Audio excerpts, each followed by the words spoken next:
Nos acompaña el doctor José Luis Cadena Anguiano, es egresado de FES Iztacala UNAM Generación 77, cuenta con posgrado en cirugía maxilofacial, lo realizó en el Hospital de Especialidades Centro Médico Nacional La Raza del IMSS, es profesor asociado de FES Iztacala UNAM, profesor de posgrado en el curso de especialización en maxilofacial en el Centro Médico Nacional La Raza, profesor de patología oral de la Universidad Tecnológica UNITEC, es fundador y miembro certificado por el Consejo Mexicano de Cirugía Oral Maxilofacial, Asociación Civil, y expresidente del Consejo Mexicano de Cirugía Oral y Maxilofacial.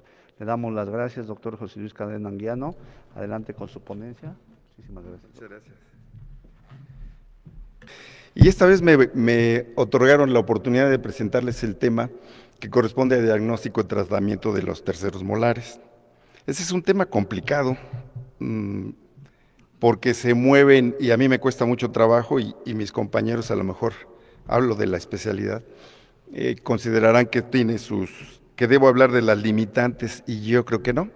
Tenemos que hablar de la importancia que tiene el que contemplemos cuánto puedo hacer y cuánto no. Es decir, no proponer que la cirugía de terceros molares es solo del experto en ella, como su servidor o muchos colegas, sino tener claro que la oportunidad que se atraviese de hacer un procedimiento de este tipo implica un compromiso muy grande, y es de lo que quiero hablar. Voy a señalar la nomenclatura, el proceso de desarrollo de este tipo de actividades, y lo que tenemos que considerar es precisamente eso, las capacidades, que midamos nuestras capacidades, saber qué puedo hacer y qué no puedo hacer. En eso estriba nuestro trabajo.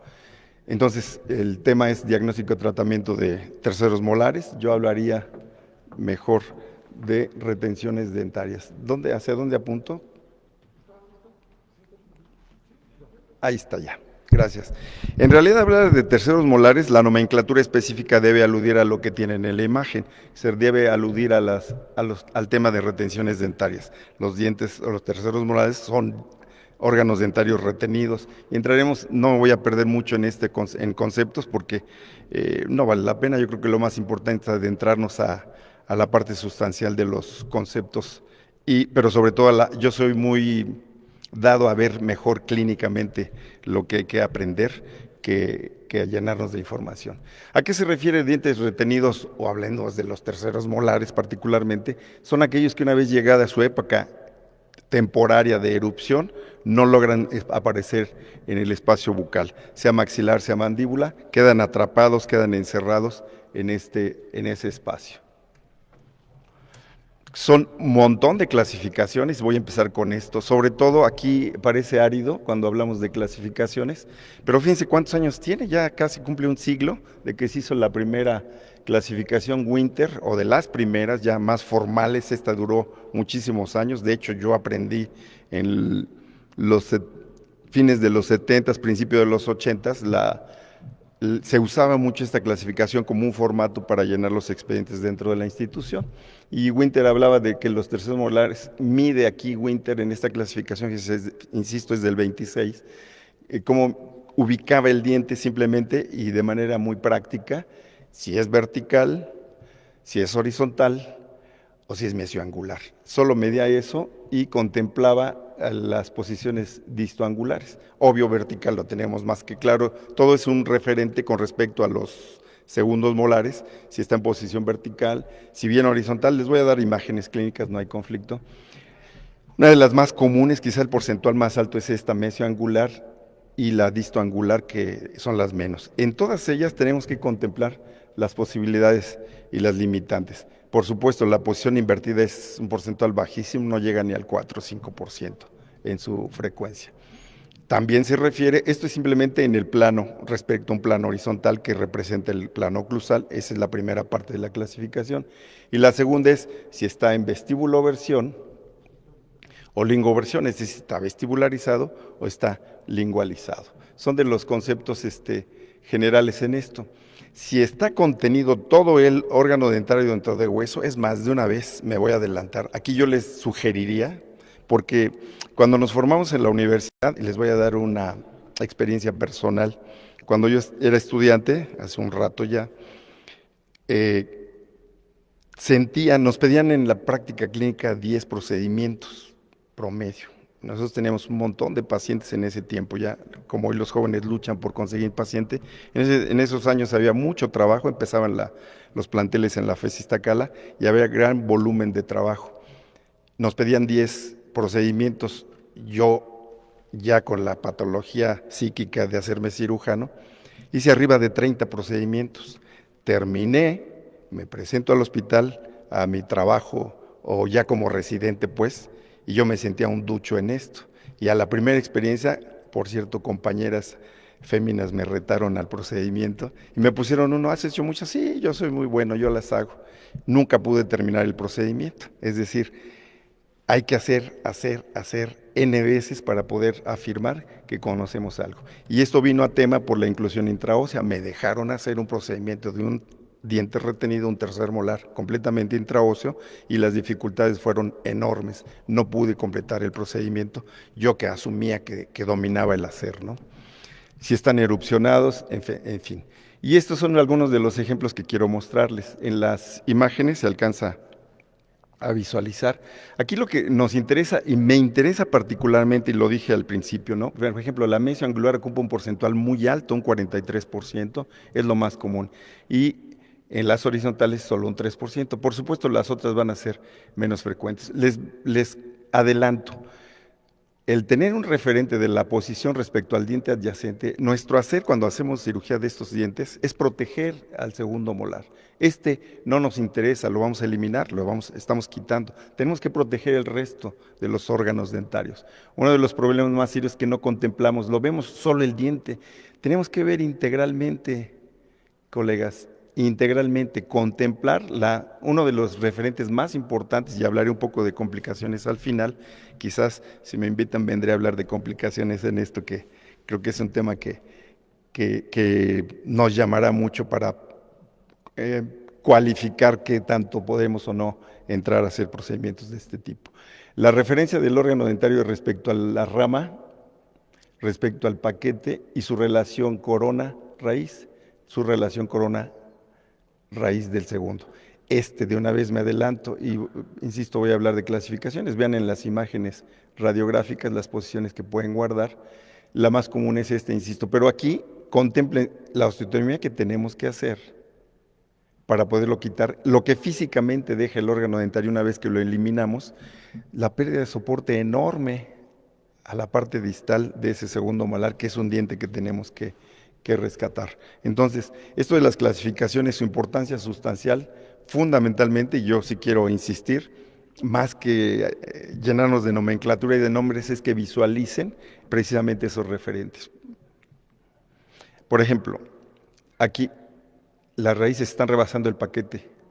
Este paciente, casi puedo afirmarles que por default va a tener una secuela del procedimiento, va a tener parestesia, va a tener un daño neurológico, porque al extraerlo, muy frecuentemente estas raíces están tocando o lastimamos al roce el vínculo con el órgano dentario, y es lo que con la raíz, y ese órgano dentario va a lastimar la vaina de ese paquete blasco-nervioso. Nos interesa obviamente aquí el nervio en lo particular, pero en el procedimiento, en el transoperatorio, pues hemorragia como un riesgo durante el procedimiento. De ahí que, si se fijan, yo estoy hablando que tomen previsiones. Entrar a hacer cirugía de terceros molares pareciera, y hay algunos en esta gama tan amplia de profesionales que habemos, algunos somos muy audaces a hacer los procedimientos, decimos sí lo sé hacer o lo puedo hacer, o no significa un ingreso. Visualicen mejor, más objetivamente eso, porque a lo mejor su ingreso se va en alguna demanda y no tendría sentido la significancia de hacer o entrar a hacer un procedimiento de este tipo. Entonces, estos, se los aviso, estos que están distalados son de los que significan un reto mayor, porque tendrían que hacer una gran osteotomía en este sector, enorme osteotomía, y hacer odontosecciones. Entonces, insisto, estoy adelantándome un poco porque son muchas las clasificaciones y me interesaba que vieran esto, ¿no? Invertidos son un porcentual muy bajo, lo señalábamos en la parte inicial de la clasificación. Uy. Voy. Aquí estamos. En este punto, en las partes superiores, aquí el riesgo mayor que yo les señalo es, bueno, más bien no riesgo, la valoración que tendrían que hacer es, si puedo hacerlo, contemplen la morfología, la proximidad con el seno maxilar y cuánto el órgano dentario está ocupando de vínculo con el proceso,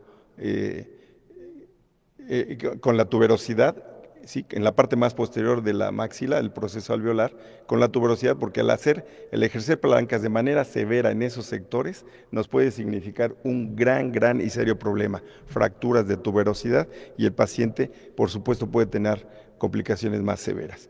Y esto que son los que no vemos en la imagen radiográfica, me voy a detener a hablar en el diagnóstico. Esta imagen radiográfica, la imagen radiológica es muy importante, lo que corresponde a la vestíbulo-oversión, ¿sí? Podemos ubicar la posición del órgano dentario, pero no sabemos, por ejemplo, no tenemos claro si está lingualizado o si está vestibularizado. Y ese es uno de los puntos conflicto cuando hablamos de esas valoraciones. Y de lo que yo señalaba, entonces, hablando de los superiores, igual vertical, distoangular, mesioangular o invertido, vestibular o palatinizado en el caso de la bóveda. Eso es importante. Recuerden que en una radiografía nos da un solo plano, nos da imágenes bidimensionales nada más. Hoy contamos ya con alta tecnología, en este caso se puede hacer tomografía, sobre todo en aquellos que signifiquen más complejidad, que en lo general no lo hacemos porque significa un gasto oneroso para el paciente y de por sí pues las dificultades económicas son altas, ¿no? Esta de Peli Gregory yo creo que es la que en muchas escuelas en nuestro tiempo siguen vigentes. Esta pues, también esa fue casi poco menos de 20 años después de la anterior, y esta quizás entra un poquito más en detalles, que no quiero, insisto, detenerme mucho en esa parte. Aquí lo que hay que considerar, y vienen diagramas muy gráficos en esa parte, fíjense bien, la relación del tercero con la rama mandibular, cuánto la corona está relacionada. Contemplan entonces aquí, fíjense, la profundidad relativa, aquí está en el plano oclusal, ¿sí? Su relación con el borde anterior de la rama, esto es importantísimo, no es lo mismo abordar esta solo viendo coronas, después hablamos de raíces, solo viendo coronas, cómo se va dando esa relación con respecto al borde anterior, y aquí son de las que gran dificultad y a veces no visualizan esto. Si alguno de ustedes decide sí hacer los procedimientos, bueno, pues la propuesta mía es no pierdan de vista esta parte porque aquí es donde lloran. Yo en mi práctica convencional atiendo, yo creo que un 30% le llamo yo de segundos tiempos, de que empezaron el procedimiento, no se pudo terminar y ya lo envían como una segunda parte. Entonces, mi propuesta sin duda es, puedes hacerlo, está a tu alcance, adelante. Pero midan claramente sus posibilidades, sobre todo en otra parte que luego no visualizamos, que se llama equipamiento. Para hacer un procedimiento de esto se debe prever todos los riesgos que pudiéramos tener. Vertical, aquí hablamos de que pueden estar en relación a ese primer plano, este es clase 1, pero ya la posición, todas son A en un mismo plano oclusal. Posición B ya está más baja del plano oclusal del segundo molar. Nuestro referente es el segundo molar. Y la posición C ya es a la altura de la zona cervical del órgano dentario. Entonces, una es vinculado al plano, 2 debajo de ese plano, que esto es lo más frecuente, yo creo, y estas son las que ya vemos retadoras. Yo casi les puedo afirmar, de aquí hacia abajo midan sus posibilidades reales de hacer procedimientos. En las posiciones horizontales también tiene sus variantes, la clase 1, igual las relaciones en cuanto a vínculo con el órgano dentario, pero también otra vez su relación, vean esta, son las que a veces visualizamos parte del órgano dentario con relación al borde anterior de la rama, aquí ya ocupa más y aquí está prácticamente incluida. Y estas son las que les digo que fue con la que me midieron y me pusieron en mi lugar, ¿no? Donde me dijeron, asiéntate que ninguno de nosotros domina todo, ¿no? La retención en esta que va a obligar no solo una gran osteotomía, sino una importante manipulación del órgano dentario retenido. Entonces, esto es importante tenerlo en cuenta cuando hablamos de esto. Ya iba a preguntar si en el auditorio hay preguntas que me interrumpieran, pero pues no, no se puede por hoy. Sí, que hay que considerar, y es de lo que yo hablaba hace unos minutos. Yo acá veo las imágenes muy malas. Algunas fotos son muy viejas y vean, el vínculo que tiene esto que ven aquí es el paquete vascular. Esta relación, y aquí es donde yo les digo, mejor cuando contemplen esto, yo sí sería de la propuesta, no entren, mejor canalicen con el experto para que contemplen cómo darle vuelta, cómo esquivar el trayecto de ese paquete vasculonervioso. Me ha tocado algunos casos como que abraza las raíces, abrazan literalmente al paquete vasculonervioso. Y si hacemos intento de luxación, vamos a desgarrar completamente ese paquete vasculonervioso y las complicaciones, sobre todo las secuelas de sensibilidad en el paciente son muy importantes y ya saben que hoy día los pacientes nos demandan a la primera oportunidad. Y lo que yo hablaba, ¿no? Tercer molar inferior en el índice, fíjense cómo aquí en esta nomenclatura el canino superior, yo aquí difiero en esta nomenclatura, yo creo que el superior ocupa un lugar de frecuencia más alto, pero bueno. Y los demás van en descenso en esta clasificación de esas retenciones. ¿Cuál es la razón de los pacientes dicen cuando llegan conmigo, ¿por qué salen? ¿Por qué tienen que estar para que nos molesten y tenemos que estar en procedimientos? Pues tiene que ver mucho en procesos evolutivos y eso lo sabemos, ¿no? El crecimiento maxilar con la densidad del hueso es una parte de la variabilidad. Si mi grupo familiar heredamos una densidad muy importante de hueso, le va a costar mucho al órgano dentario romper en el desarrollo o darse una vía para poder generar la erupción. Pero de los argumentos que hay en este apartado, entra el crecimiento de los maxilares. Cada vez nuestros maxilares son más pequeños y en ese proceso evolutivo de reducción de dimensión de nuestros maxilares, los dientes retenidos no han evolucionado en el sentido de hacerse de menor dimensión. Entonces esto es muy importante tenerlo en cuenta. Los respiradores bucales también se reduce y se hace ojival la bóveda palatina y en consecuencia cuando aparecen los órganos dentarios no tienen espacio no logran un espacio físico donde aparecer en cavidad bucal. Pérdida prematura de dientes y aquí entran otros conceptos que no quiero que nos perdamos. Lo que hablábamos aquí, estos son un poquito más gráficos de lo que veía, es un poco redundar en la nomenclatura, pero esto es planificación y para eso quiero sugerir que se aprendan esto de las clasificaciones. No es para aprender nombres y A, B o C, sino medir qué se puede y qué dificultades me va a significar. La profundidad les decía ya que se refiere a la distancia con respecto a lo que es el hueso, ¿sí? Es leve, está retenido parcialmente, moderada, y cuando es la porción C, que es la porción más severa, completamente retenido.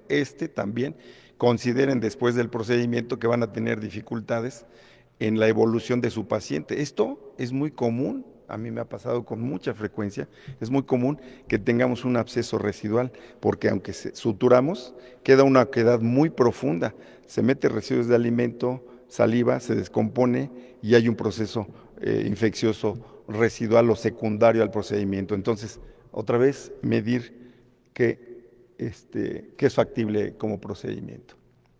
Aquí es en relación a los tejidos blandos, en relación a los duros, si es unilateral o si es bilateral. Avanzo.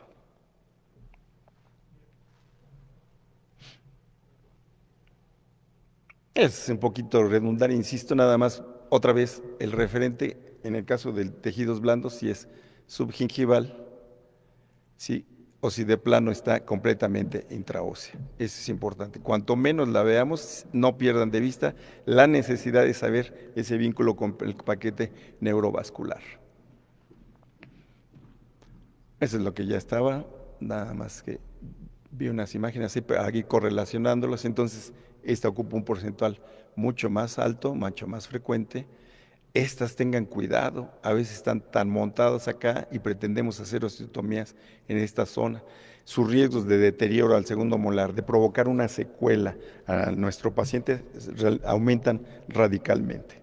Si a mí me preguntan como cirujano, sin duda les voy a decir, déjensela al cirujano, no lo aborden, pero insisto, algunos colegas asumen que pueden abordarlas y bueno, la propuesta es precaución en el hacer. Esto ya es un poquitín de esa misma clasificación, creo que ya se las expliqué para no estar viendo tanto nomenclatura en este sentido. Aquí lo que aludía yo, primero hablamos de relación a tejidos blandos, aquí es aludiendo al referente con respecto a la rama. Yo sería de que esta es la clave para lograr un procedimiento exitoso. Si yo valoro adecuadamente mi vínculo con la rama ascendente, sin duda, voy a tener buenos resultados, porque eso es lo que perdemos de vista y no lo contemplamos a veces. Ahora, una cosa muy importante, yo no hago ninguna cirugía solo con una radiografía periapical. Ninguna. Aquí está cortada la imagen, no alcanzo a ver su vínculo con el paquete neurovascular. Estoy viendo aquí que empaca y ese es el argumento para que me dé un proceso inflamatorio, pero no veo su proximidad con el paquete alveolar inferior. Entonces son algunos de los aspectos y sobre todo en este ejemplo, por ejemplo, este órgano dentario con tratamiento de conductos. Entonces es un órgano dentario lábil per se. ¿Qué les sugiero? Voy a avanzar en esta parte de las posiciones.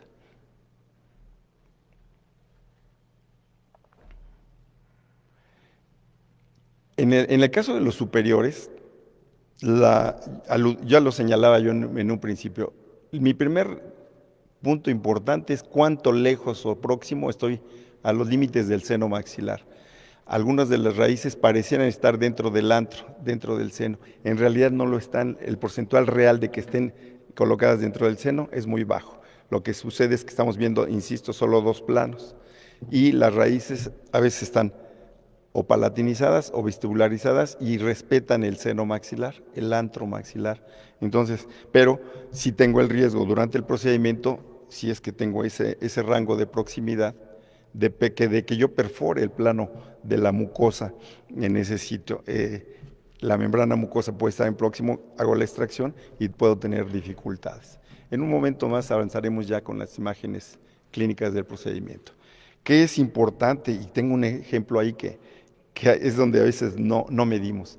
Este diente, nuestro espacio es muy reducido y aquí hay una importante resistencia de la tuberosidad y su vínculo con este es el proceso pterigoide, ya estoy como en esfenoide. Estamos en un sitio crítico y a veces se ejercen fuerzas, por ejemplo se ejercen grandes fuerzas para poderlo luxar porque si no hacemos una buena osteotomía para liberar el área de retención respecto al órgano dentario, vamos a tener dificultades. ¿Qué hay que hacer o qué hay que contemplar aquí? No es de fuerzas hacer cirugía, ni una extracción convencional. Esto no es de fuerza, es de desarrollar habilidades técnicas. ¿Qué es lo que tienen que considerar? No ejercer tanta fuerza, y ya les voy a mostrar hasta dónde puede acabar un órgano dentario retenido cuando no contemplamos estos pequeños, grandes detalles. Entramos a la fase clínica, dejemos atrás un poco los conceptos. Yo me detengo mucho, por ejemplo, en examinar al paciente. Al hablar de retenciones dentarias, ¿qué vamos a hablar? Pues la signología del paciente que lo hace llegar con nosotros, por supuesto que es algo que lo común va a ser la pericoronitis, el proceso inflamatorio, la fase clínica de dolor agudo, mejoría y otra vez hay pacientes que duran 2-3 años antes de hacerse algún procedimiento y acuden hasta que ya es más severa la signología. Hacer un examen clínico es fundamental, a veces somos muy dados y yo pido el estudio radiográfico como una parte clave. Insisto, yo no me quedo con una imagen periapical. Si es una retención, por ahí les pongo unas imágenes de retenciones de caninos, por ejemplo, o premolares, o a veces que, sobre todo segundos molares, terceros superiores, a veces están muy palatinizados y vemos muy pobremente la ubicación en su relación radiográfica, sobre todo cuando son periapicales. Entonces a veces tenemos que buscar un plano, un tercer plano que nos daría la oclusal. Pero una cosa de rutina, y esta es una sugerencia para su práctica clínica, tómenle una radiografía panorámica. Hoy son digitalizadas también y con la comunicación que tenemos, la ordenamos y ya la tenemos en el celular a los minutos que el paciente la solicitó. ¿Qué es lo que les pido que hagan acá? Pues esto, la valoración. ¿Cuál es la proporción o la relación de la corona, la raíz, el vínculo con el seno? Muy importante, y si se percataron, yo del hueso de soporte estoy compulsivo como un referente para que no tengan problemas. Estos dos aspectos, este lo vemos fácil y esto más o menos lo evaluamos, pero esto a veces lo perdemos de vista. ¿Cuánto hueso de soporte? ¿Qué edad tiene mi paciente? La calidad del hueso cada vez es más denso y las dificultades técnicas para completar el procedimiento son más complicadas. Y aquí está lo que señalaba. ¿Cuánto de deterioro ya me hizo en el órgano dentario adyacente?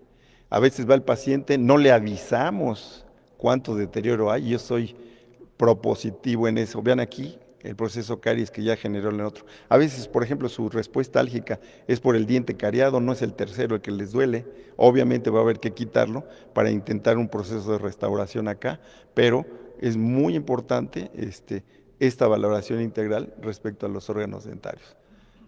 Cuánto, lo que yo hablaba, ¿no? También este halo radiolúcido circundando a la corona también nos puede hablar de una patología agravada por filtración en ese sector.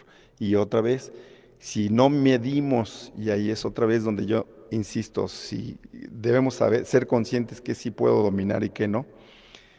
Y bueno, para eso estamos los cirujanos, por supuesto. Pero por ejemplo, en esta me ha tocado muchos colegas que les ha tocado, hacen el procedimiento pues, y luxan, y al luxar esto, luxan el segundo molar. Ya se metieron en un problema. El paciente iba por la extracción del tercero y resulta que ya lo complicamos y las dificultades van a ser qué explicación vamos a dar. Entonces, las acciones apuntan, no mis comentarios apuntan a la prevención, ¿no?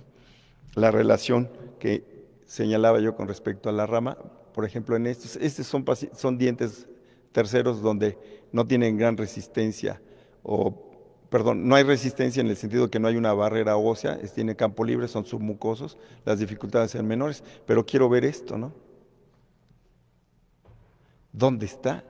Y esto incluso hay que pensarla, si amerita manejarse o no, por supuesto, si hay alguna signología, sí, considerar la acción operatoria o no. Esto son todo un reto aún para nosotros, incluso algunos preferimos abordarlos en quirófano, no en un consultorio. Y la previsión, aquí la imagen no es en relación a terceros, pero esta es una lesión quística vinculada a un órgano dentario retenido, es un quiste dentígero. La mayor parte, el porcentual más alto de quistes dentígeros tiene que ver con retenciones y sobre todo en el área de terceros molares. Argumentos para quitar terceros molares, pues son acciones preventivas también. Vamos a quitarlos las veces que sea necesario, sobre todo cuando les hablaba yo de ese halo de radiolucencia que están vinculados al órgano dentario. Es importante no perderlo de vista. Y bueno, hay N posibilidades de patología. Estas son buenas imágenes, bueno, para mí. Vean Está vestibularizado, está lingualizado. Tengo un solo plano, no lo puedo saber, tendría que tomar otro estudio. A final de cuentas no es trascendente, tendré que abordarlo y listo, pero no tengo certeza hacia dónde apunta, pero aquí mi comentario, insisto, apunta a esto. Este halo de radiolucencia me está hablando de que el folículo de este órgano dentario está probado que es potencialmente degenerativo y la primera instancia patológica a partir de ese diente retenido se significa con un quiste, como ya les ponía un ejemplo hace un momento. ¿Sí? Quedarnos con imágenes cortadas como esta, donde no visualizo la magnitud de esa retención, pues así no es. Yo necesito una imagen que me asegure todo el sector. Para que yo pueda dominar mi procedimiento, tengo que visualizar todas las estructuras de los tejidos duros y blandos, obviamente eso ya es clínico, adyacentes. Y me gusta porque no es un tercero, no se pudo, pero sí le pusieron su apósito. Y además a veces, que esa es la parte donde apelo al rol ético del profesional. Fíjense, aquí ni siquiera es un tercer molar, es un órgano dentario más adelante. No se pudo por las razones que quieran, las dificultades, la calidad de hueso. Yo siempre les doy el tip, pacientes arriba de 65, 70 años, mídanle porque es un hueso súper denso y van a tener dificultades para incluso una luxación convencional en cualquier X órgano dentario del resto de la boca. Estas son radiografías oblicuas, es una búsqueda más compleja, pero no pierdan de vista entonces medir qué sí se puede, qué no, pero decía yo hablando de roles éticos, eso tenemos que avisarle, ok, se me complicó, no lo voy a hacer yo, te voy a enviar con quien lo pueda resolver, pero darle salida positiva a los procedimientos que estamos atendiendo. Y este es de lo que yo hablaba, fíjense hasta dónde está el órgano dentario retenido. Esa es la lesión quística a partir de. Y este paciente, también se me ocurrió, el paciente llegó y esto fue con un residente en el hospital. Él veía un fragmentito aquí.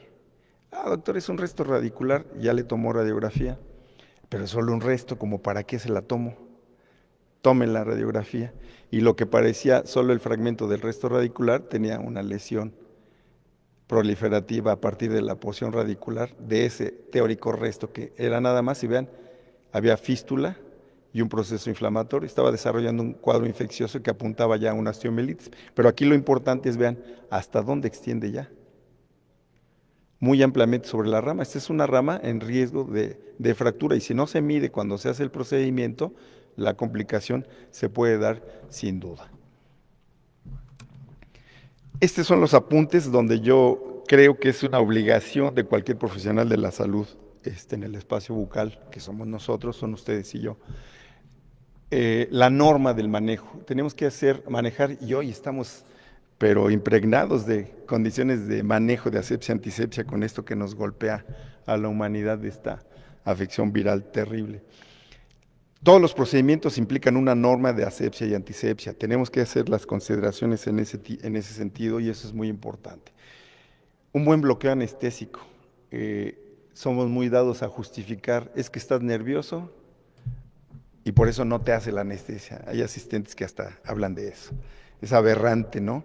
Si no hay un buen efecto anestésico, mi bloqueo fracasó. Voy a ponerle más, no pasa nada, pero tenemos que asegurarnos que sea un procedimiento absolutamente al 100% sin molestia. Lo que corresponde a las incisiones en las zonas de abordaje. Los diseños de incisiones, eso es, hay escuelas, hay quienes procuramos, ya les mostraré imágenes clínicas, cómo abordamos algunos, cómo lo hacen otros.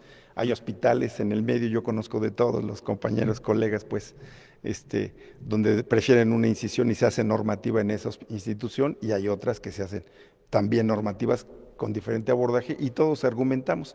Hay algunas publicaciones de muchos años atrás donde contrastan los tipos de incisiones y al final ni una es mejor que la otra, las dos son eficientes y se acabó. Lo más importante es cómo manejamos esto, asepsia y antisepsia.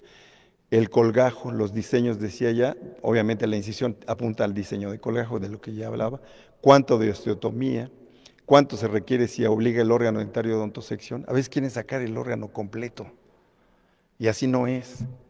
La cirugía mejor es la que sacrificamos menos hueso en mi paciente, menos hueso residual, y quito el órgano dentario y protegí al segundo.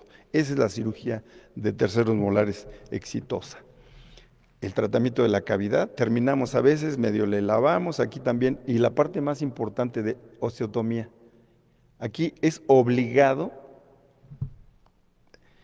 de hecho hay demandas en Estados Unidos, es obligado trabajar la cirugía oral solo a baja velocidad, no se puede utilizar a alta velocidad, y me ha tocado ver un montón de colegas que me envían sus pacientes y todos trabajaron con alta velocidad. El agua de esa pieza de mano no es estéril, y la velocidad de corte de una alta velocidad va provocando necrosis en la zona de corte. Entonces, esta es la observación más importante hablando de la osteotomía.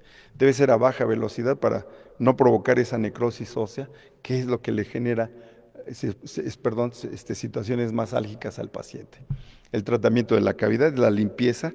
Si hacemos osteotomía, en el corte, y como estamos irrigando con solución estéril, se está arrastrando el residual de hueso, pero si fragmentamos los dientes, a veces pequeños fragmentos quedan en el lecho alveolar, y si no nos fijamos haciendo un buen tratamiento de la cavidad, una buena limpieza de cavidad, tendremos contratiempos.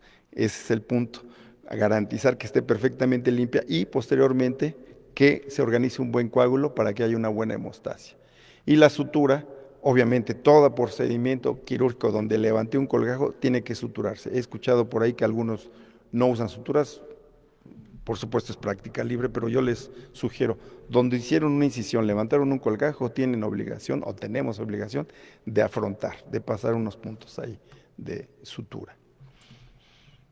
¿Qué es instrumentar completo? Y esta me gustó porque es una imagen de un colega, ¿no?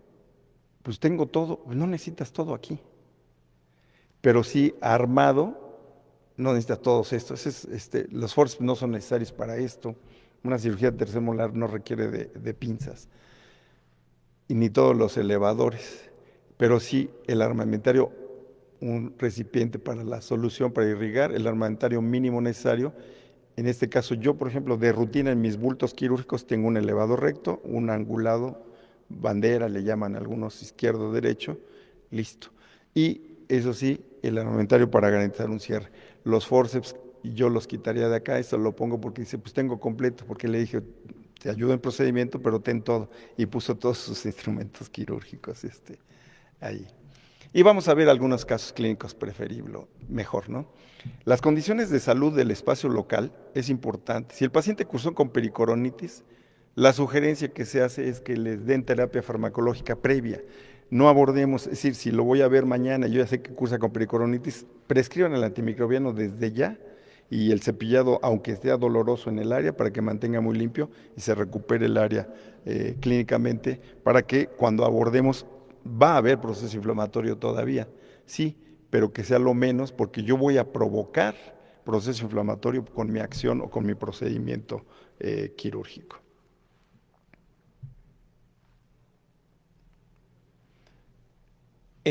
En la norma está el análisis radiográfico. Si con la periapical logran visualizar toda la extensión del órgano, adelante. Pero si no, tomen una ortopantomografía para que tengamos control al 100. Visualizar las condiciones locales, si hay enfermedad inflamatoria, no clínica, no solamente en tejidos blandos, sino también en duros. Esto hay que avisárselo al paciente porque es probable que este órgano dentario curse con una signología álgica a posterior del procedimiento. Entonces esto es muy importante tenerlo en cuenta porque va a haber una secuela de mi procedimiento quirúrgico. Y las técnicas de anestesia, yo lo que les decía, es importante, y aquí un tip de morfología, ¿no? Con los jóvenes que estoy en la escuela, ahorita que estamos trabajando también en línea, estábamos hablando de la inervación en estos sectores. El bloqueo a la entrada del paquete neurovascular a nivel de la língula, obviamente es el sitio específico para hacer el bloqueo, pero a veces nos olvida cuando hablamos de terceros molares que una parte de la mucosa vestibular no va a alcanzarla, mi bloqueo, la mucosa en lo que corresponde al vestíbulo, no me la va a alcanzar mi bloqueo a nivel troncular o a nivel de la língula o antes espina de Spix, y tendremos que alcanzar el trayecto del ramo bucal, eso es importante. Entonces, no solo es allá atrás, si vamos a hacer una extracción de tercero y voy a levantar un colgajo marginal, sin duda contemplar que con ese bloqueo no siempre logro bloquear el ramo bucal. Y las incisiones, lo que ya les decía, las técnicas, aquí es importante, estamos al lado lingual. Muchos compañeros hacen las incisiones en línea recta. Cuidado, eso no debe de ser. Si lo hacemos en este sector, se les puede ir el bisturí y aquí baja el ramo lingual, el que recoge la sensibilidad, lingual trigeminal, pues, de la rama 3, recoge la sensibilidad de mis 2/3 anteriores de la lengua y corro un alto riesgo con una incisión en línea recta acá, corro un alto riesgo de dejarle parestesia a mi paciente. Y obviamente conlleva esa parestesia no solo la vía sensorial, sino también la vía gustativa. Entonces el paciente puede durar semanas o meses o a veces de manera irreversible si seccioné completamente el nervio lingual. Es uno de los accidentes que vale la pena considerar. A veces el nervio viene muy pegado acá, a veces con toda esta proyección y a veces con la pura disección, duran con una parestesia transitoria. Eso es reversible, si yo tengo certeza de que manipulé bien la zona, se va a recuperar el paciente, pero a veces se les fue el bisturí y lesionaron el nervio e insisto, a veces puede ser de tiempos muy prolongados su recuperación. Siempre las incisiones, luego tienen hojas de bisturí que las reciclan, no se vale, ¿no? Un ajo de bisturí es de un solo uso y a veces hasta en el mismo procedimiento ya si vamos a quitar los 4/3 en una sesión, a veces ya cuando vamos a abordar el tercero ya esa hoja casi no tiene filo porque la recargamos hasta el plano óseo y se achata, se aplana el bisel de la hoja, entonces es obligado a hacer un cambio. ¿Cuánto levantamos? La incisión debe garantizarnos el exponer, es decir, debe ser un colgajo, se llama colgajo mucoperióstico, es decir, mucosa con periosto en un solo colgajo, en un solo plano. No podemos desprender mucosa y a veces nos queda el periosto, a todos nos ha pasado. Hay que asegurarnos que se despegue bien, porque si no el proceso inflamatorio posoperatorio va a ser mucho más complicado.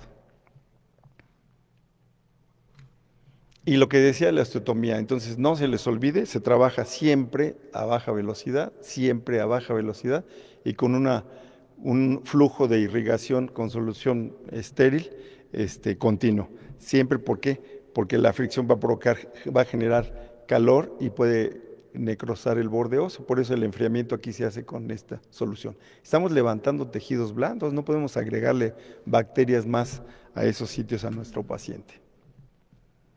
La odontosección, y aquí entran algunos criterios, por ejemplo en esta imagen, la sección la están haciendo longitudinal, la corona está mesioangular con respecto al segundo, y se está haciendo la osteotomía longitudinal. Yo prefiero las osteotomías acervical. Según mi argumento es que si yo hago esta odontosección, saco la corona y comprometo menos, mucho menos, el segundo molar, en el sentido al hacer palancas para la extracción de esa corona, libero y al completar la extracción de las raíces, sin duda no voy a dañar este segundo. Si hacemos esta longitudinal, allí entran criterios y habilidades de cada operador, sin duda, estoy hablando de mi experiencia. Si lo hacemos longitudinal, quito pero todavía va a tener retención vinculada al segundo. Entonces, yo lo visualizo que voy a tener un riesgo de dañar la estabilidad de mi segundo molar. Ahí está, vean. Esta es una que viene descrita en la mayor parte de textos así longitudinal. La que domina, esa es la buena, se acabó, no tengo dificultad. Ahí es completando la odontosección, en este caso la división de la corona del órgano dentario y la extracción por partes del órgano dentario. Es importante asegurarnos en esta parte de lo que yo hablaba, de los riesgos que hay. Cuando hacemos esto, a veces algunos fragmentillos de diente se rompen a bisel y se quedan alojados en el lecho. Es importante entonces al término del procedimiento, ¿sí? Una vez que se completa la extracción, también es importante, aquí se alcanza a ver el corte nítido en el hueso, que no vaya siendo aserrando el hueso literal, sino que sea un corte nítido para que este perfil no genere crestas que puedan dar dificultades al posoperatorio en la zona. Y lo que hablaba ya, el curetaje del lecho quirúrgico, no es rasparlo, es limpiarlo y asegurarnos que no quedó ningún residuo de ese órgano dentario retenido, eso es fundamental. Y antes de hacer el cierre, verificar que se cubra de un coágulo sanguíneo. Esta es una cosa también normativa. El coágulo es un gel protector, es el inicio de la reparación. Si ustedes cierran y el hueso todavía está denudado, es muy probable que haga una alveolitis el paciente. Entonces deben asegurarse que quede un coágulo en el espacio, en ese lecho alveolar. Si no hay, porque no sea, esa es una zona también de un hueso. Los terceros molares les cuesta mucho en el posoperatorio a los pacientes recuperarse, porque es un hueso muy poco vascularizado en ese sector. Sí hay medular, pero es pobre la vascularidad y eso dificulta el proceso reparativo de llenarse de tejido de granulación toda esa oquedad. Entonces esto es muy importante tenerlo en cuenta. Y decía yo, verificar que no queden residuos. Una parte que no señalé es que antes de cualquier procedimiento limpien en la zona perimetral. Asegurémonos que no hay residuos de alimento, de tártaro, porque a veces hacemos el procedimiento, cae eso ahí y pues se nos va a contaminar y luego nos preguntamos si lo hice muy bien, ¿por qué tuve contratiempos?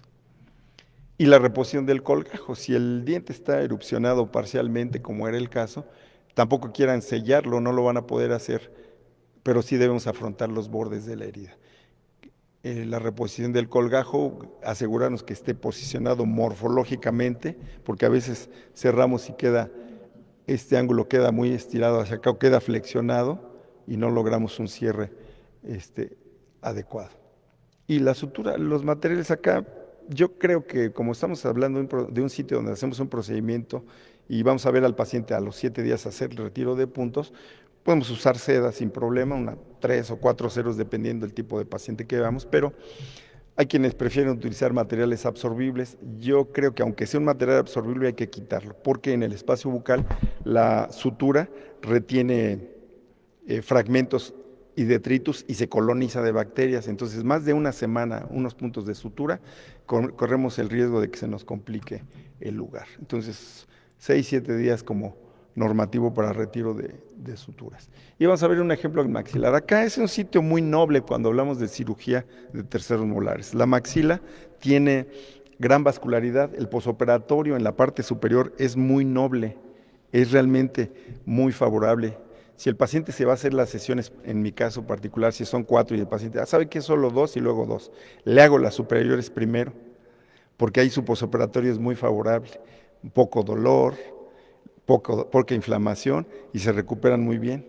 Ya las que son ásperas y difíciles son las inferiores, por lo que ya señalaba yo del proceso de reparación.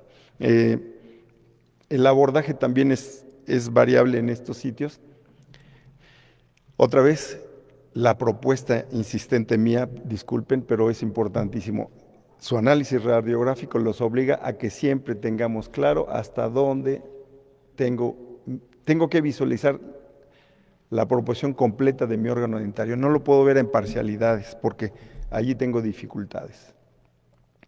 Y los colgajos en la parte superior se dirigen a la zona de la tuberosidad y al contorno. Si el diente está muy alto, muy alto en su retención, yo sugiero, y los expertos lo señalan, hay que hacer un colgajo liberatriz. Este de acá, por supuesto, sobre tuberosidad, libera el colgajo, pero si está muy alto, tendré que liberarlo acá. Y si me es suficiente con alcanzar hasta aquí, adelante. Otra vez, verifiquen que esté limpio su área de trabajo, que no haya detritus en el área. Y el levantamiento de colgajo, no se les olvide que las legras deben ser instrumentos romos en sus extremos, tienen sus márgenes con cierto filo, pero en los perfiles del dorso y concavidad de las legras deben ser romos. Y aquí estamos hablando del levantamiento, es exponer lo que corresponde al hueso, la luxación. Las fuerzas, cuando se habla de extracciones en los superiores, el ejercer fuerzas es a la parte distal, y aquí está uno de los procesos complicados. Me ha sucedido también con frecuencia que los compañeros dicen, es que ya lo luxé y ahí está y no lo puedo retirar. No se les olvide, voy a hacer recordar la anatomía, que si el paciente está en extrema apertura, el perfil de coronoides queda por aquí en blandos. Entonces a veces es su propia mandíbula la que está estorbando el espacio físico por donde podemos extraer el diente retenido. Traducido, en la zona de superiores es conveniente que entrecierre un poco para poder luxar el órgano dentario. Ahí está expuesta la corona y la luxación siempre es a vestíbulo y a distal. Siempre a vestíbulo y un poco hacia distal cuando hicimos osteotomía atrás de ella.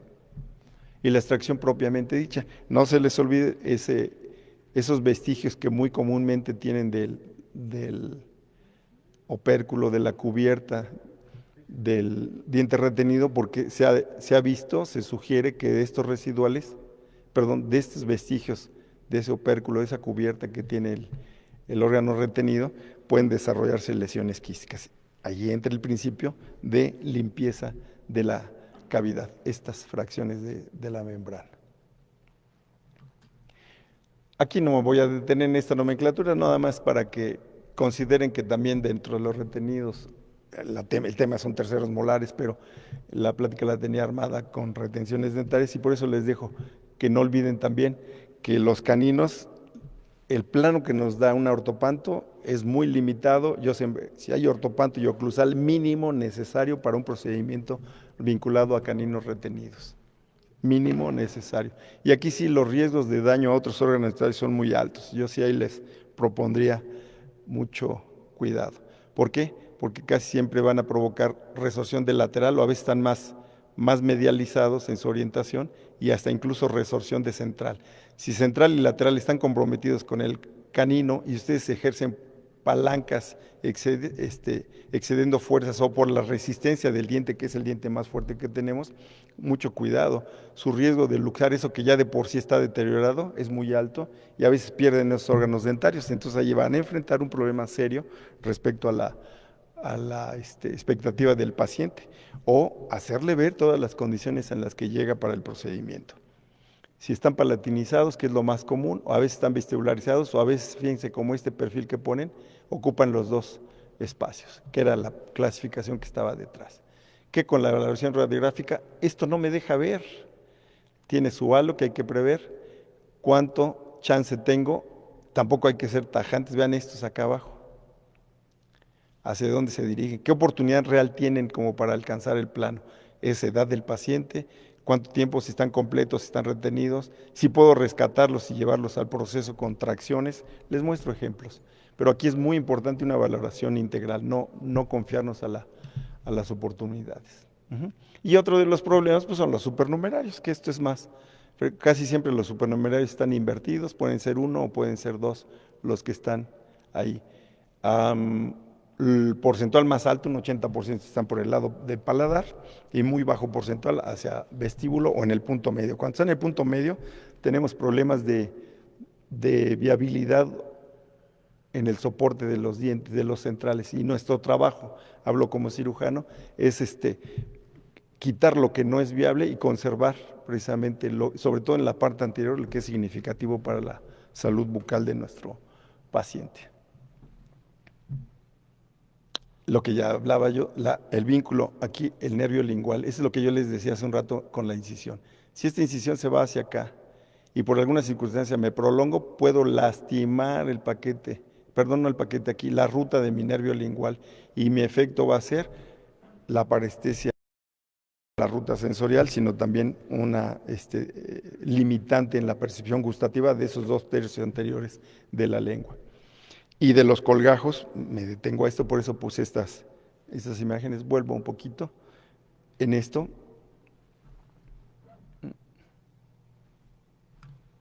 Aquí. Este está diseñado siguiendo el contorno. Yo prefiero este diseño. Otra vez, pero aquí está el otro. Hay quienes hacen la incisión y la liberatriz. Algunos la hacen acá, otros la hacen más corta. Esta más corta yo le tengo cierta limitante en mi práctica porque es obvio que si yo quito el órgano dentario, hay un espacio de hundimiento y si la liberación la hago en este sitio, se me puede colapsar ahí el colgajo y me va a dejar una zona cruenta muy probablemente en la zona ósea.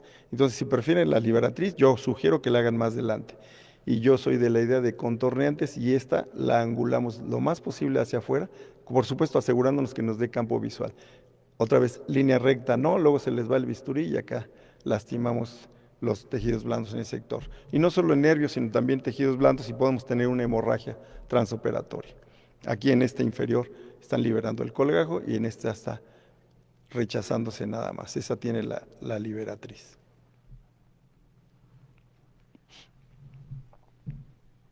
¿Qué necesitamos? Aquí en el diagrama, en estos dibujos son exagerados, ¿no? Hasta donde lo descienden, no es necesario. ¿Cuánto necesito exponer o rechazar el colgajo? Lo necesario como para que yo pueda visualizar y que con mi instrumento de corte no esté lacerando los tejidos blandos. Debo seguir el contorno y calcular, por supuesto, mi osteotomía. Estos mesioangulares, que es lo más común, pues hay que hacer osteotomía hacia distal para lograr una zona de liberación. Si no es suficiente, me obligaría a cortar mucho acá y ya dije que lo que más debemos hacer es conservar el órgano dentario, el hueso y quitar el órgano dentario. Cuanto más conservemos hueso, nuestra recuperación en el paciente, por supuesto, es mejor. Y aquí en este diagrama, este es un libro ya viejo de cirugía, hacen una osteotomía aquí. Yo en estas igual prefiero al cuello, quito la corona, que esta puede rotar en ese mismo espacio, y ya después me aboco a lo que proporciona a la porción radicular. Pero aquí, por ejemplo, lo que hacen es válido, por supuesto, están quitando esto que es la retención física respecto al hueso residual de la rama, que es muy denso aquí, para que luxe el diente hacia ese sector.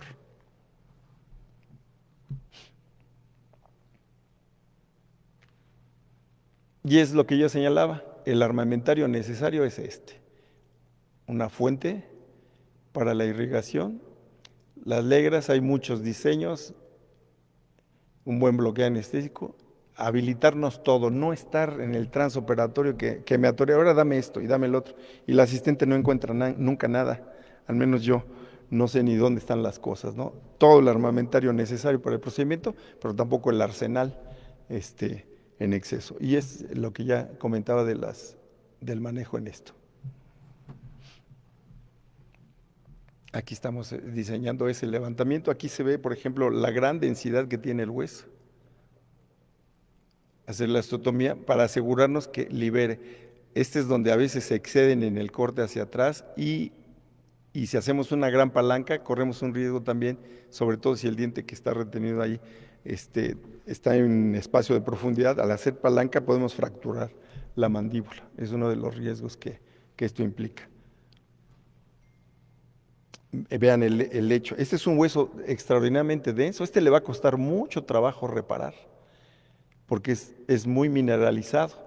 Yo tengo que asegurarme entonces que haya un buen coágulo y afrontar lo más eficazmente posible para que no se me contamine el sitio. Y aquí les dejé unas imágenes de retenciones de premolares. Vean cómo cambia radicalmente la zona de abordaje. Son retadoras estos procedimientos. Ahí si me preguntan colegas de práctica general, yo les sugeriría que ahí no se metan, porque el riesgo a las lesiones de tejidos blandos subyacentes, glándula sublingual, trayecto de nervio lingual, son más los riesgos que contempla un procedimiento de ese tipo.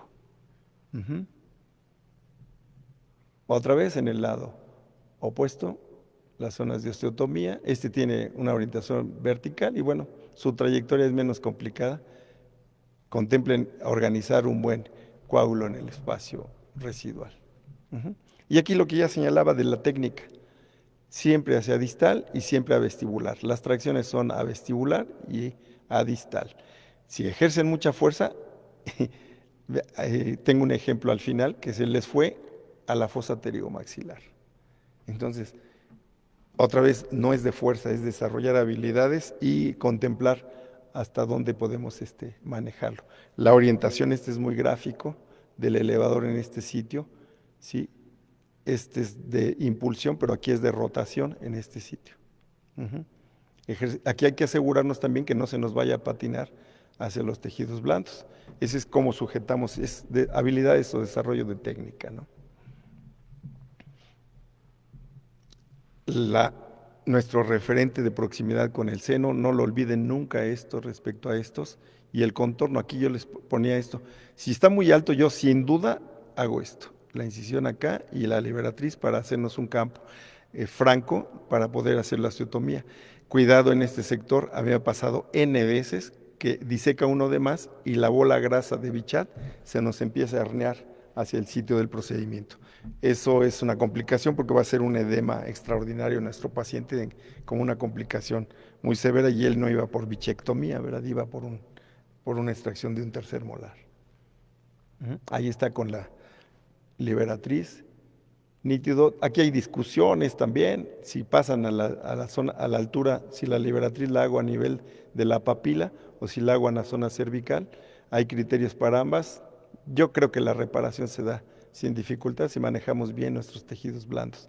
Hablan de si lo hacemos acá, que se va a achatar la cresta del contorno de la papila, ¿sí? Y otros dicen que si lo hacemos a un sector del cuello también se va a retraer un poco y va a ser hipersensible. En ambos casos yo creo que si se afronta bien no tenemos dificultad alguna en la ruta de reparación.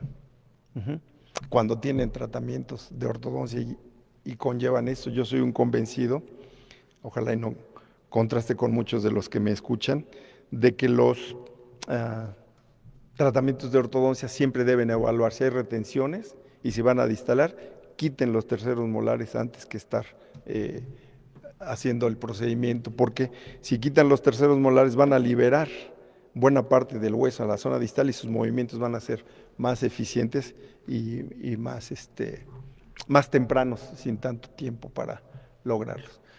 A nosotros nos genera cierta dificultad interferencia física de la aparatología, pero no tanto si tomamos en cuenta que usualmente llega hacia primeros molares y no se extienden hacia el segundo. Aquí haciendo la liberación, a la hora de manipular los blandos nos dificultan esa aparatología, pero no hay mayor conflicto.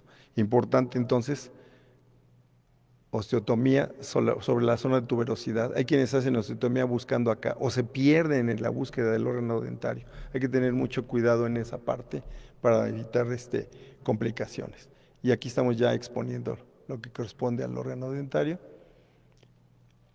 y completando el procedimiento. Y el cierre afrontando en esos sectores. He escuchado que algunos colegas no cierran en la zona superior, lo respeto, pero mi propuesta es que siempre que levanten un colgajo, en la condición que sea, suturen.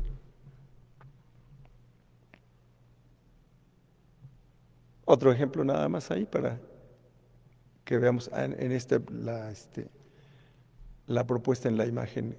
Quiero que vean cuánto con respecto a la zona cervical, cuando hacemos osteotomías y quitamos esta corona y si hacemos longitudinales, el riesgo de daño a la porción estructural del segundo molar, hablando de sus raíces, de sus ápices, es mucho más alto. Entonces, sugiero siempre mi propuesta, en este caso, en este encuentro con ustedes, es quitar la corona y después abordar las raíces, pero como les acomode y lo dominen, está perfecto.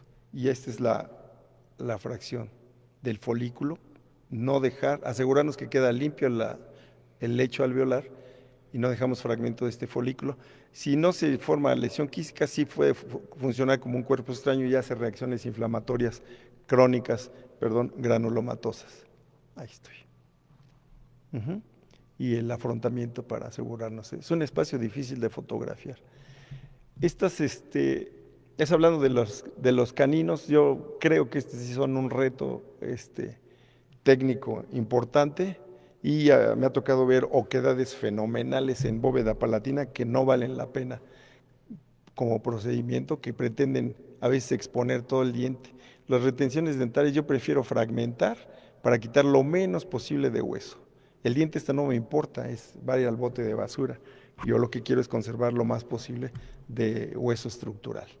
Y no todos son extracciones, vean en los caninos se pueden ligar, sea con esto o que el ortodoncista le cemente un botón o un bracket para llevarlo al arco.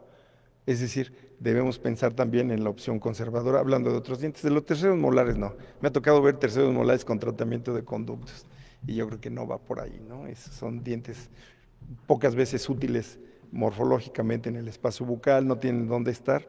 No es conflicto tener pérdida dentaria de un tercer molar. En estamos viendo cómo se aborda, cómo se liga y ya con ortodoncia se genera el espacio y se puede llevar al tiempo al arco. Son de los procedimientos más satisfactorios, ¿no? El trabajo conjunto con los colegas que hacen ortodoncia a la par, podemos traccionarlos y llevarlos al arco y estamos salvando un perfil facial para nuestro paciente, que casi siempre son jovencitos, de manera importante. ¿Cuáles son nuestras complicaciones? La hemorragia es la más común. Si hacemos osteotomías, al ahí se va. Si hacemos odontosecciones sin calcular mi distancia de proceso alveolar con respecto sobre todo con los inferiores, con respecto al canal alveolar, al conducto, alveolar inferior, mis riesgos de enfrentar en el transoperatorio una hemorragia son altísimos, aparte de la secuela. Y en el caso de los superiores, la comunicación oroantral es una de las que más pueden encontrarse. ¿Qué sucede cuando hacemos extracciones de dientes retenidos superiores o incluso de restos radiculares de órganos convencionales que quedaron ahí? Esta es la más frecuente, proyectar al seno maxilar, que se nos vaya a tejidos blandos o a la propia fosa pteromaxilar. Y aquí les muestro hacia adelante qué hice.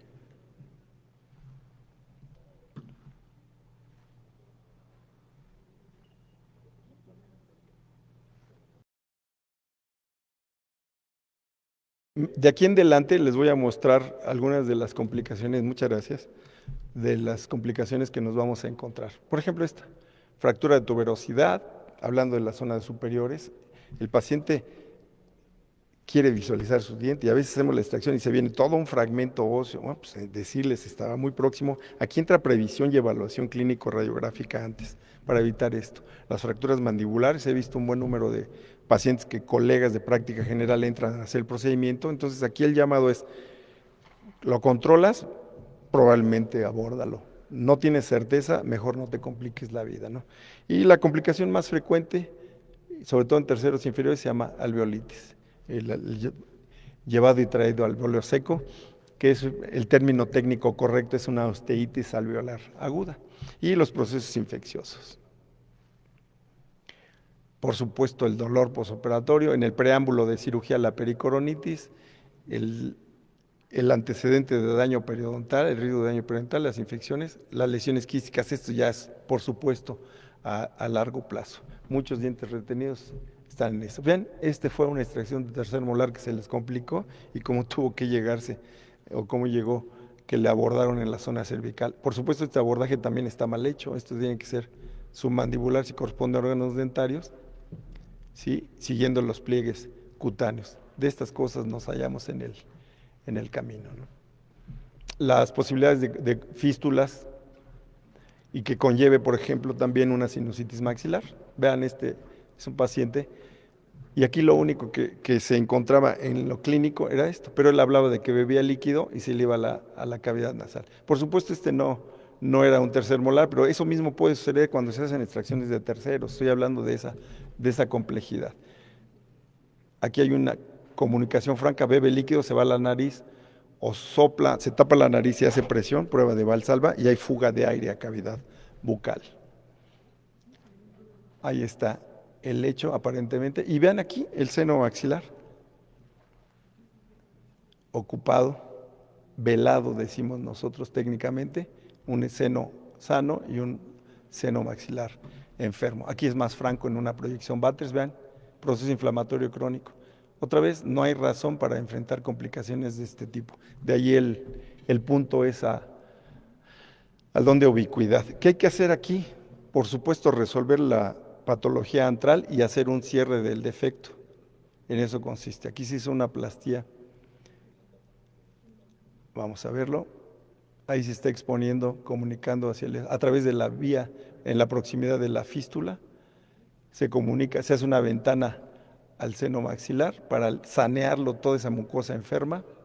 Ahí estamos haciendo esa ventana al seno maxilar, se quita esta tapa ósea, se quita toda esa mucosa que está contaminada y con exudado purulento, se resuelve ese punto.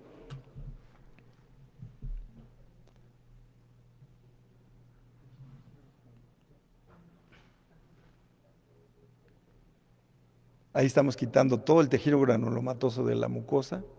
Vean, y son de las secuelas que podemos encontrar cuando enfermamos el seno maxilar. Entonces es el abordaje para hacer la antrostomía y después a través del trayecto fistuloso se hace un cierre. Ahí estamos entonces, se limpia el trayecto fistuloso, se hace un colgajo en la parte inferior y hacemos entonces un doble cierre, el cierre en la parte superior donde abordamos el seno y acá abajo. Algunos propondrían quizás hacer un solo abordaje, puede ser, sin duda. Y está cerrándose el defecto. Y ahí está, se cerró el defecto y se abordó arriba lo que corresponde al seno maxilar. En esa misma zona ahí está el abordaje a la cavidad sinusal y acá sobre el proceso. Se sella y por supuesto va a haber una secuela. Ese paciente, su seno maxilar va a ser disfuncional. Se sigue saliendo. Y aquí ya son ejemplos de complicaciones. Llegó con sinusitis vinculada al tercer molar superior izquierdo retenido, para que vean las imágenes. Vean este muchacho, qué desaseo bucal, ¿no? Entonces, desde ahí empiezan las complicaciones con nuestros pacientes. Ahí estamos hablando de la zona donde abordamos. Por supuesto, en esto ya, si tenemos el recurso, hay que hacer una tomografía. Y quiero que vean aquí el curso clínico de tomografía. Esto me gusta porque pretendemos, los que estamos con un poquito más de experiencia que ustedes en su práctica, pues que sigamos aprendiendo, ¿no? En la tomografía no se usa radiopaco o radiolúcido, se habla de densidades, ¿no? Si es isodenso, hipodenso o hiperdenso. El seno ocupado, vean la luz en el seno maxilar, en la tomografía es reducida, todo el seno o casi todo el seno ocupado, pero fue vinculado a un proceso infeccioso a partir del tercer molar. Aquí se ve la zona marginal de proceso inflamatorio, por proximidad con el seno, comunicó y deterioró la salud del seno maxilar. Esas son de las cosas que podemos ver, y de ahí que hablemos de la importancia entonces de, vean esta en otra proyección, cómo se ve totalmente dañado el seno, vamos más hacia allá atrás, y cómo se ve el seno pareciera, el tercer molar superior, pareciera estar flotando dentro del propio seno. Es interesante esto. El diente está sin duda en su espacio específico.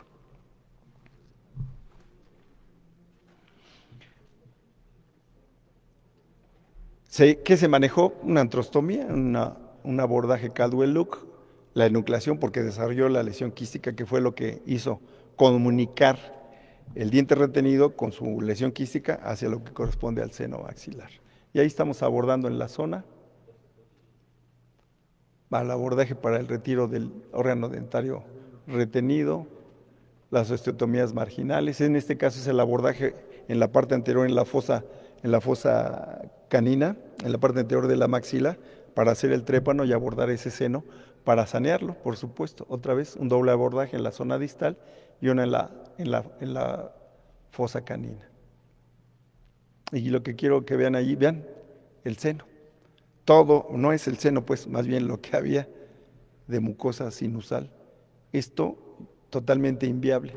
Y por supuesto, y este es el saco o la bolsa quística vinculada al órgano dentario. Y bueno, parte de las zonas laminares óseas que se fueron retirando.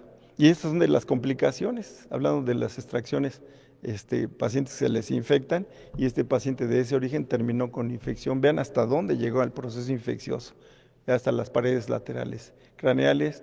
Esos pacientes, por supuesto, se compromete de manera radical su vida. A veces el paciente va y, pues tengo movilidad, tómenle una panorámica para que vean qué es, porque a veces asumimos, daño periodontal, un elevador, quito el diente y ya acabé. Y lo demás, vean, toda la destrucción. Este paciente tenía una osteomielitis ya desarrollada a partir de esas lesiones ahí. La secuela en el paciente, vean cuánto le queda de soporte óseo mandibular, es muy pobre ya su viabilidad en ese sector. Las tumoraciones, que a veces también contemplamos aumentos de volumen y pensamos que todo es infección, y a veces el paciente presenta otro tipo de problemas. En este caso, ese aumento de volumen o esa tumefacción corresponde a una lesión quística. Ahí me regreso. Vean, toda la zona lítica ni se ve en esta proyección. La expansión de corticales a partir de dientes retenidos. ¿Qué hay con los terceros molares? ¿Por qué hay que quitarlos? Porque duelen, por supuesto, porque estorban al tratamiento ortodóntico, pero yo sí soy un convencido de que hay que contemplar profilaxia.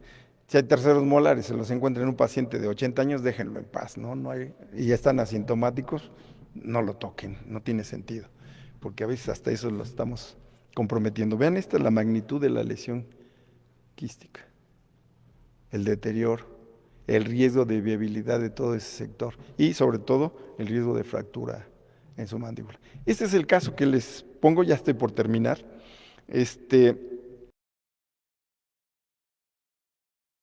¿Qué no se puede hacer? No se ve gran problema. Hablaba de un antecedente de extracción de un tercer molar. Físicamente no había problema. Le tomaron radiografía en la zona donde teóricamente quitaron el diente, no estaba nada. Pues ya te lo quitaron. Quiero que vean qué pasó. Vean en este corte de la tomografía dónde se ve el órgano dentario. Vean. Lo proyectaron, o sea, lo abulsionaron y se proyectó a tejidos blandos debajo, en la zona infratemporal, debajo del arco cigomático. Hasta acá está su tercer molar. No hay razón de que suceda eso, ¿no? Si hay expertez en algunos colegas, pues que lo hagan ellos, yo creo. Si no tengo la certeza, muy importante, ya lo dije, no se trata de ejercer fuerzas en las extracciones, pues por eso tenemos más de la población profesional de odontología, son mujeres ya, ya en la estadística está, son más las mujeres que se dedican a la odontología, ¿no? Pues, y ellas lo pueden hacer, y no vamos a hablar de la proporción de la fuerza física de ellas con un cuate rudo y forzudo, ¿no? No es de fuerza, es de desarrollar habilidades técnicas. Y quiero que vean dónde estaba, ahí se ve, ¿no? Externo a la maxila y en la zona infratemporal. Aquí se ve mucho mejor, vean. Hasta dónde fue proyectado de este sitio hacia acá y hacia arriba. Me tocó alguna vez, no encontré las imágenes, son de muchos años atrás, de un colega hizo el abordaje, aplicó tal fuerza en un tercero inferior que lo proyectó en el plano profundo por la parte interna de la rama mandibular. Quedó, cuando se hizo el ataque, y se quedó uno preocupado. En las proximidades quedaba lo que corresponde al paquete vascular nervioso, apenas a menos de 1 centímetro respecto al órgano dentario.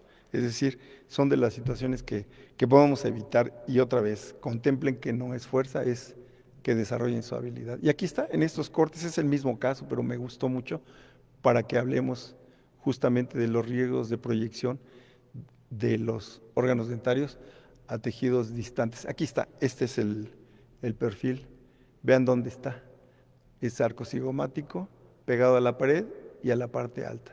Esto, si no somos precavidos, pues no lo vamos a encontrar en la zona de sitio de abordaje, y eso es lo que hay que tomar muy en cuenta. El procedimiento, pues obviamente ya no es sobre el proceso alveolar, ya lo hacemos en la unión mucogingival y con el seguimiento, con mucho cuidado a las partes altas, hasta localizarlo, y por allá lo encontramos en tejidos blandos. Cuesta mucho trabajo ahí porque se mueve, no hay como sujetar, hay que utilizar ciertos instrumentos.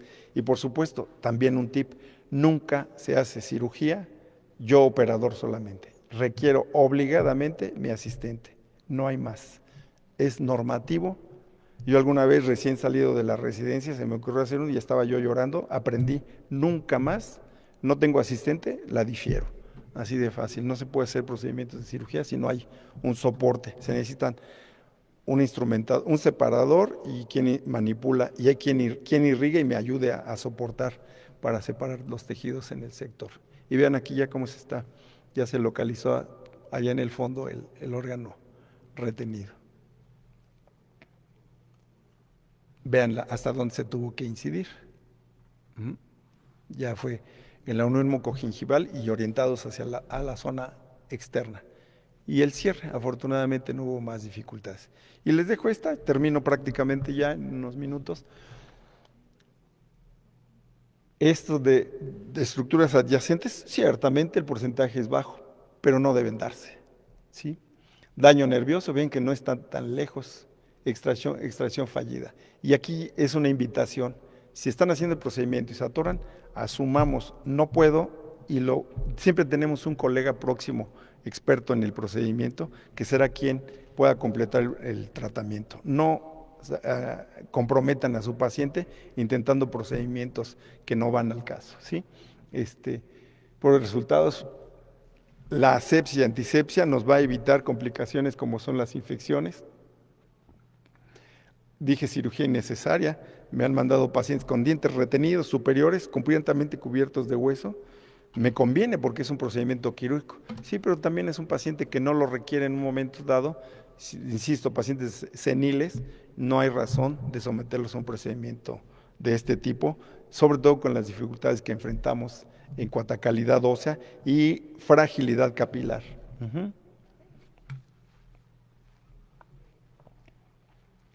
Esta es una panorámica de un paciente sindromático. ¿Qué hay que ver? Pues estos están aquí retenidos porque se significan como una patología, alteraciones en la cronología de erupción. Hay que quitarlos, habría que ver si es necesario para su rehabilitación, pero la parte sustancial está en esto. Sí, francamente, está en contorno del antro. Si hago una palanca inadecuada, por supuesto que lo voy a proyectar hacia el seno maxilar. Entonces, es ahí donde la invitación es a medir. Insisto, este es un tema muy difícil. Si lo veo del lado de mis colegas cirujanos, dirían, ¿para qué les dices cómo hacerlo? Mejor que me lo manden. Pero está la otra parte. De todos modos, aunque haya esa premisa, si el profesional asume que lo domina, debe ser completamente responsable y con esa responsabilidad asumir esos riesgos que está corriendo cuando se enfrenta a un procedimiento de cirugía. Entonces, pues ahí nos quedamos. Ese es como estamos ahora en redes, este es mi correo. Si tienen alguna pregunta, a lo mejor no les contesto de inmediato, pero tengan certeza que lo haré a posteriori, y las dudas que tuviesen, y está el teléfono de su servidor, el celular, para lo que se ofreciere. Si hay alguna pregunta, adelante. En tanto logramos comunicación, yo sí quisiera felicitar al grupo de trabajo que organizó estas sesiones. Sin duda el soporte técnico de las personas que lo hacen acá es fundamental, si no, no podría darse este evento. Pero al grupo de profesionales que trabajan en esta gran institución que es golpeada a permanencia, sobre todo en contra cuando yo soy un convencido que es el soporte de la estabilidad de un país, el gran esfuerzo que se hace en cuanto a salud. Y en lo que te refiere a educación, el grupo de profesionales que organizan esto tienen eso, a pesar de la dificultad que representa nuestra pandemia, porque es nuestra, es de la humanidad. El esforzarse para hacer este tipo de eventos para mí es fundamental, y por eso estoy acá.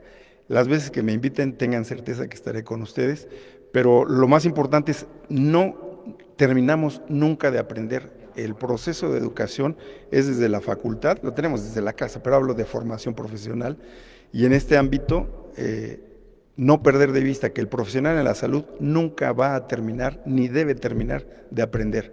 A pesar de los años que yo tengo en este mundo, crean, hoy tuve sesión a las 6 de la mañana, les comentaba, de una ponencia internacional a través de un webinar. Siempre hay algo que aprender, y no lo dejen de lado. Perdón, doctor, adelante. Bien, doctor, muchas gracias por su ponencia. Pero bien, una pregunta que realizan es, ¿cuál sería el tratamiento empleado cuando se ocasionó una parestesia? Buena pregunta. Primera, yo creo que si no evaluamos bien vamos a tener accidentes. Yo creo que la parestesia es un accidente o es una malpraxis. En los dos chances nos movemos. Puede suceder que yo haga mi procedimiento muy bien y las raíces alcanzaron lo que corresponde a la porción radicular, como vimos en las imágenes. Al luxar el diente, lastimamos ese paquete vasculonervioso, particularmente nos interesa el nervio en este caso, y va a tener una secuela inflamatoria. Casi siempre, yo creo que un 80% de esas parestesias son reversibles, afortunadamente. 80% son reversibles. ¿Por qué? Porque es un trastorno transitorio inflamatorio y va a presentar esa recuperación una vez que pase el agudo de esa inflamación. El otro 20% se puede manejar de manera distinta. Algunos son muy prolongados y algunas son irreversibles. Si se dio, por ejemplo, he visto accidentes donde están fresando y se van al paquete y la fresa laceró de lado a lado, la oportunidad de recuperación de ese paciente es prácticamente nula. Afortunadamente no es lo común, pero el manejo sería preventivo sin duda. Pero ya que se dio, practicaba con colegas neurólogos y neurocirujanos. Existen ahora ya importantes tratamientos. Hay quienes aplican de inmediato una terapia antiinflamatoria, incluso hasta con esteroide, para lograr controlar ese proceso inflamatorio agudo que provoqué yo. Hablo de una acción traumática. Y como manera complementaria yo reservo la credibilidad con las terapias de complejo B, hablando de que es neurorecuperador en la parte de las estructuras. Y hoy existen algunos otros fármacos de uso alternativo que desconozco su eficacia, pero están ahí y yo creo que todo lo que sea factible de aportar para la recuperación de nuestro paciente debe aplicarse. Hay quienes usan incluso ya en fases donde llevan más de un mes la terapia de acupuntura, se puede utilizar sin mayor dificultad. Adelante. Bien, otra pregunta sería, ¿cuál será el tratamiento o el procedimiento a realizar al hacer una extracción dental y que al término ya no logremos obtener un sangrado o se logre formar el coágulo? Esa muy buena pregunta. Esa pregunta nos puede resolver la complicación más común en exodoncia, sea de terceros molares, o sea, complicación de una extracción normal, la más común, fuera de hemorragia, la segunda, pues más frecuente, se llama osteitis alveolar. En esa pueden asegurarse que se organice un coágulo, sobre todo en pacientes seniles. Su hueso tiene muy poca vascularidad. Al tener poca vascularidad, no nos va a organizar un coágulo eficiente que funcione como un gel. Yo les digo a los pacientes, lo que usted tiene es un coágulo y es un gel que es la guía de la reparación. Si ese coágulo lo perdemos, y es la pregunta que me hacen, si no se organiza en coágulo, asegúrense de propiciar sangrado y que tengan ese coágulo, aunque sea de los tejidos marginales gingivales. Maltrátenlo un poco, que haya hemorragia, espérense a que se organice un buen coágulo que vista las paredes del alveolo, y ya organizado ese coágulo va a ser su primera etapa y guía para la reparación. De modo que sí podemos prevenir en ese sentido, y la propuesta mía es en eso. Tampoco raspen el hueso, no lo hagan, háganlo a tejidos blandos, esos se recuperan más rápido que un hueso lastimado por manipulación. Muchas gracias, doctor. Y también preguntan para el manejo, el tratamiento adecuado con pacientes con bifosfonatos. Con bifosfonatos. Ha cambiado mucho. Además es muy interesante. Tengo la fortuna de trabajar con jóvenes, e hicimos con una chica pasante un protocolo, y con otro colega, por supuesto, debo mencionar a todos. Se hizo un protocolo del paciente con bifosfonatos y las complicaciones en exodoncia. Los pacientes que se van a someter a tratamiento con bifosfonatos, justo ayer vi un paciente varón en tratamiento oncológico, tuvo cáncer prostático. Este paciente, su secuela es por esos bifosfonatos. Su hueso no repara. ¿Qué es lo mejor? Una paciente, son más las mujeres que someten a este tipo de terapia, que se somete a este tipo de tratamiento, debe mandarlo su clínico, su tratante, a rehabilitación integral odontológica, para que obviemos los riesgos, como los que se van a radiar. Se hace eso, los oncólogos lo hacen, lo mandan, se va a radioterapia, sí, váyase con su odontólogo que me lo rehabilite y listo. Con eso vamos a prevenir. Yo soy muy de hablar de prevención. Con eso vamos a prevenir que se nos dé ese tipo de complicaciones. El paciente ya tiene la complicación. Ahí tenemos una gran dificultad práctica. Si tiene ya necrosis en algún sector, tiene un proceso infeccioso asentado, porque el cuerpo está identificando un hueso necrótico y lo trata de eliminar. Entonces ahí tenemos una disyuntiva. Si yo le manipulo ahí y tallo, fricciono el hueso, ese hueso no va a reparar por la terapia de bifosfonatos, o va a reparar muy tórpidamente. Hoy día ya existen protocolos, y manejándolo con algún oncólogo me decía que, organizo mis ideas. La terapia con bifosfonatos, sobre todo intravenoso, puede durar hasta 5 y se habla hasta más de 10 años vigente el fármaco, es decir, su riesgo de osteonecrosis o necrosis ósea es muy alto. Las posibilidades de que esa necrosis asiente se van a dar. Lo que se está haciendo hoy es manejar con terapias de manejo local, antisépticos, lavados continuos y demás, hacer el procedimiento y cerrar terapia farmacológica y evitar trauma en esos sitios, protegerlo. Esto hoy día es buen número de pacientes, les he dado seguimiento. Yo les explico todo esto que les estoy señalando a ustedes, pero ahí entonces enfrentamos dos cosas, insisto. Si el paciente está en una terapia y vemos grandes deterioros de hueso, no lo toquen, déjenlo en paz, no le hagan procedimiento hasta que no tengan luz verde del operador o del clínico que lo trata. Esa es una clave sustancial, porque si no vamos a tener o van a tener serios problemas. El paciente a veces no tiene muy claro, muchos pacientes hasta que les explica uno en qué consiste sus riesgos por la terapia que tienen, asumen precisamente esas complicaciones. Algunos ni saben. ¿Por qué no me lo quita? Porque no puedo, necesito que me den luz verde y ver cuánto tiempo lleva de terapia, qué tipo de terapia. Hoy día están manejándose ya ciertos rangos de que se puede hacer el procedimiento de hasta 2-3 meses, si es que no está álgico y en agudo, de supresión de esa terapia, y al parecer se logran buenos resultados. Otra pregunta es, en caso de hemorragia, en el acto quirúrgico, Sí. ¿cómo se pudiera controlar al momento? A los jóvenes en formación, cuando hablamos de arteria, siempre los estoy molestando. ¿Qué le haces si lastimas la arteria? Si yo la pincho, va a sangrar. Si es un paciente sano, por supuesto, las plaquetas van a formar el primer tapón plaquetario, pero hay un flujo, hay una presión sanguínea que me va a botar ese tapón. ¿Qué tengo que hacer? Pues mecánicamente contener yo esa hemorragia. Si es un vaso sangrante y lo puedo pinzar, lo haré, pero si no, con compresión.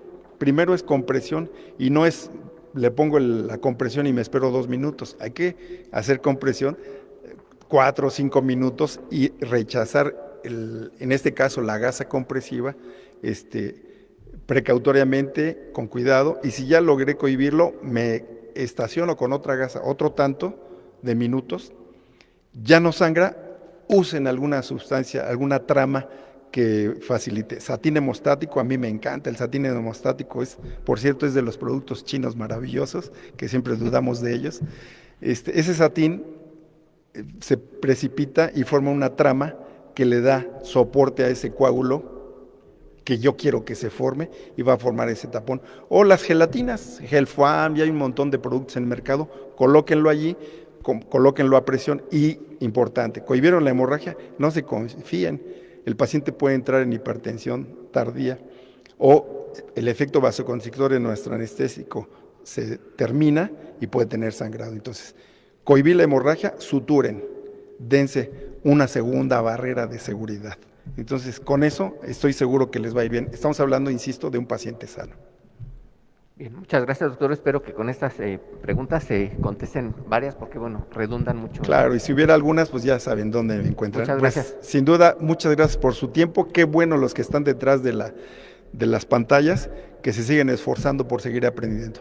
Felicidades de regreso. Muchas gracias. Buenas tardes.